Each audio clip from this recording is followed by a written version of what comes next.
Welcome to The Explainer. You've probably heard the story that India, a once great superpower, was brought down by foreign invaders. But what if that story isn't the whole picture? Today, we're diving into a really provocative argument that says the real cause of the fall wasn't some external enemy, but actually a weakness that grew from within. Okay, so here's how we're going to break this all down. First, we'll poke some holes in that familiar story of colonization. Then we're going to look at the economic numbers to see when the decline really began. After that, we'll get into a huge philosophical shift that the source claims is the root cause, see how it connects to a shocking military defeat, and finally, understand why this history lesson could be a critical warning for today. So let's start with a story most of us know pretty well. A glorious, powerful India, a teacher to the world, was somehow brought to its knees by just a few cunning outsiders. It's a tale of a great civilization that wasn't beaten by strength, but by pure trickery. But here's where the argument we're looking at today starts to push back. Does that story really, truly add up? I mean, can a global superpower actually be toppled by a handful of merchants?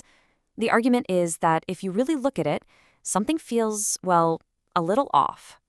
The source we're examining puts it in perspective with this incredible analogy. It's like imagining the tiny island nation of Mauritius trying to colonize the entire Soviet Union. It doesn't compute, right? The scale is so mismatched that the whole idea seems to fall apart. So, if the trickster story is shaky, what's the alternative? Let's dig in. And that brings us to the first major point of this argument. We have to question the story itself. The theory here is that we've maybe accepted a narrative because it's comforting, not because it's logical.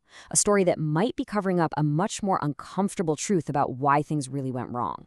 So, the thinking goes, blaming everything on the tricks and treachery of outsiders is maybe a little too easy.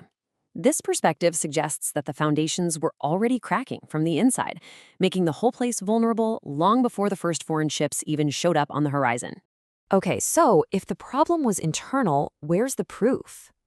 This is where the argument turns to the hard numbers, to the economic data, to challenge that whole superpower idea. It suggests the fall wasn't sudden at all, but a long, slow decline that had already begun. Now, this timeline is really central to the whole argument. According to the data presented, the big turning point wasn't in the 1700s. No, it was way back in the 10th century. That was the last time India's per capita income was actually higher than Europe's. What this suggests is that the fall wasn't a sudden crash. It was a slow burn, smoldering for hundreds and hundreds of years. And this chart? Wow, it really paints a picture. By the time the British were seriously gaining a foothold, India's per capita GDP was already about 30% lower. According to this theory, they didn't conquer a booming superpower. They walked into a land whose economic star had been fading for centuries already. You know, an economic decline is a symptom, right? But what was the disease? If it wasn't just outside forces, what was going on inside? The source argues that the root of the entire problem was a massive change in mindset, a deep philosophical shift from a culture of empowerment to one of fatalism. To really get this shift, you have to look at what was there before.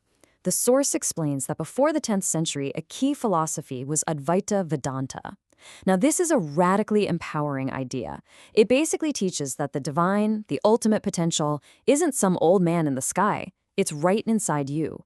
You don't have to bow to some external power because you are that power. But the argument goes, after the 10th century, something really profound changed. This empowering idea of I am the ultimate reality was slowly replaced by a new belief, fatalism. The idea that your life is controlled by somebody else, some overlord in the sky who decides everything. Your destiny was just no longer in your own hands. And think about what that does to a culture. This philosophical shift, the argument says, had totally devastating real-world consequences. Once you believe some outside force is pulling all the strings, well, surrender suddenly becomes a pretty logical option. You start looking to other people for answers, priests, kings, whoever, and you lose your own power, your own agency. This mindset, the speaker argues, is what made the entire culture so vulnerable. So how does an abstract idea, a philosophy, lead to an actual, concrete military defeat? This is where the theory gets really interesting because it connects that change in mindset directly to what happened on the battlefield. The source makes a really sharp contrast here. The The warrior spirit of the Bhagavad Gita is all about fighting for what's right, no matter what. But that was replaced by a culture that had learned how to surrender. The point is a stark one. A people rooted in empowerment would have fought to the very last person. But a fatalistic people, they just gave in. And a prime example of this is the famous Battle of Plassey.